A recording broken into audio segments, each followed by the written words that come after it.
குளிகன்றது மாந்தி, அது பூமிக்கு உள்ளது. சந்திரன் மாதிரி அந்த ஒரு சாயா கிரகம் ஒண்ணு இருக்கு, நமக்கு தெரியாது. அது சனீஸ்வரருக்கும் பவ்வைக்கும் பிறந்த மகன், அதாவது சனீஸ்வரனுடைய மகன். சனீஸ்வரன் யாரு? சூரியனுடைய புத்திரன் சனீஸ்வரன்.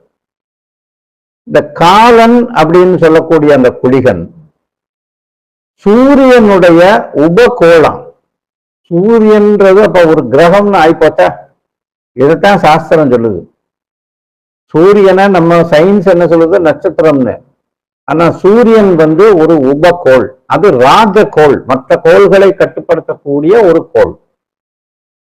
அதுக்கு உபகோள் இருக்கு. அதாவது புதன் ஒரு கோள், அதை சுற்றி வரக்கூடிய கணக்குல எடுத்த அந்த 7 கிரகங்கள்னா அது ஒண்ணு. இந்த பக்கம் நம்ம இப்ப சொல்றோம்ல, சில சிஸ்டம்ஸ்ல யுரானஸ், நெப்டியூன், ப்ளூட்டோலாம் சொல்றோம்.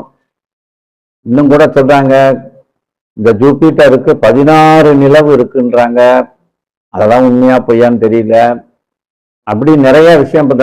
சனியை சுத்தி இருக்கக்கூடிய அந்த வளையம், அது ஒரு தூசு படலம் மாதிரி லட்சக்கணக்கான கோள்கள் அதை சுற்றி வருது, உபகோள்கள் மாதிரி. அதனால சனி கிரகம்ன்றது மிக பெருசுன்ற. சனி கிரகத்துல பனி எரிமலை இருக்குன்னு ஒரு இதுல படிச்சேன். நம்ம பூமியில எரிமலை இருக்குல்ல, கங்க கக்கிற மாதிரி சனியில பனியை கக்கிற மாதிரி எரிமலை இருக்கான். அந்த எரிமலையோட வாய் எவ்வளவு பெருசு இருக்குமா? நம்ம பூமி மாதிரி 3 பூமியை தூக்கி போட்டாதான் அதை அடைக்க முடியும். அவ்வளவு பெரிய வாயம். அதெல்லாம் என்னைக்கோ ஒரு நாளைக்கு கண்டுபிடிச்சு அதை சொல்லுவாங்க. இப்ப ரிவர்ஸ்ல உள் நோக்கி போய்கிட்டு இருக்காங்க, சூரியனை நோக்கி. சூரியனு கிட்ட போய் அனலைஸ் பண்ணியாச்சுன்னா பிரபஞ்சம் அதானா. சூரியன் ஆத்மா காரகன், அண்டங்களுக்கு ஆத்மா. எனவே அந்த ஆத்மாவை போய் ரிசர்ச் பண்ணியாச்சுன்னா சோலார் சிஸ்டமே நம்ம முதல்ல கண்டுபிடிச்ச மாதிரி ஆயிடும். அதனாலதான் இப்போ ஆர்பிட்டரி டிராவல்ல நம்ம சூரியனை நோக்கி அனுப்பியிருக்கோம் நம்மளுடைய அந்த செயற்கைக்கோளை. இந்த சூரியனுடைய உபகோள் காலன், அர்த்த பிரகரன். அவர் புதனுடைய உபகோள். புதனுக்கும் ஒரு உபகோள் இருக்கு. நம்ம உபகோள்னா நமக்கு சந்திரன் இருக்கிற மாதிரி. குருவினுடைய ஒரு உபகோள் இருக்கு, அதுதான் யமகண்டன். இந்த தூமன் சொல்லக்கூடியது செவ்வாயினுடைய புதல்வன் சொல்லுவாங்க, அல்லது செவ்வாயினுடைய ஒரு உபகோள்னு கூட எடுத்துக்கலாம். தூமன்னா மிருத்யு அப்படின்னு, அதாவது மிருத்யுனா மரணம், அதற்கு இணையான ஒரு வார்த்தைன்னு அர்த்தம். வியதிபாதன்னு ஒண்ணு இருக்கு, ராகுக்கு ஒரு சப் பிளானட் மாதிரி. ராகுவே பிளானட் கிடையாது, சாயா கிரகத்துக்கும் சாயா கிரகம் இருக்கு. ஒரு ஆட்டமுக்கு 3 சப் ஆட்டம் இருக்குன்னு சொல்றாங்க. அதாவது நிழல், நிழலுக்கு நிழல், நிழலுக்கு நிழல். ராகுன்றதே ஒரு நிழல் கிரகம் தான்.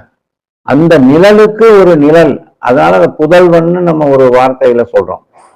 சந்திரனுக்கு ஒரு உபகோள் இருக்கு, அதுக்கு பேரு பரிவேடன். இந்திர தனுசு சுக்கிரனுடைய ஒரு உபகோள்னு வச்சுக்கலாம்.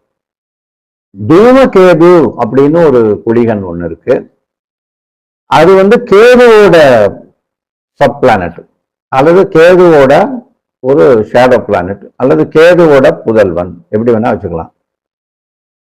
அதுதான் இந்த தூமகேது. இத துக்ஜன் அப்படின்னு சொல்லுவாங்களாம் அந்த பேரை. இந்த குளிகன் அல்லது மாந்திக்கு பொதுவா அந்த கிரகங்கள் நம்ம கட்டத்துல சொல்றோம் இல்லையா, இதை நம்ம யூஸ் பண்றதுல இந்த விஷயங்கள் தெரிஞ்சிருக்க வாய்ப்புள்ள பெரும்பாலானவங்களுக்கு தெரிஞ்சுக்கங்க. குளிகன் அல்லது மாந்திக்கு ஆட்சி வீடு கும்பம், யமகண்டனுக்கு ஆட்சி வீடு தனுசு, அர்த்த பிரகரனுக்கு ஆட்சி வீடு மிதுனம், காலனுக்கு ஆட்சி வீடு மகரம், மிருத்யுவிற்கு ஆட்சி வீடு விருச்சிகம், தூமனுக்கு உச்ச வீடு சிம்மம், வியதிபாதனுக்கு உச்ச வீடு விருச்சிகம், பரிவேடனுக்கு உச்ச வீடு மிதுனம், இந்திர தனுசுவுக்கு உச்ச வீடு தனுசு, தூமகேதுவிற்கு உச்ச வீடு கும்பம்.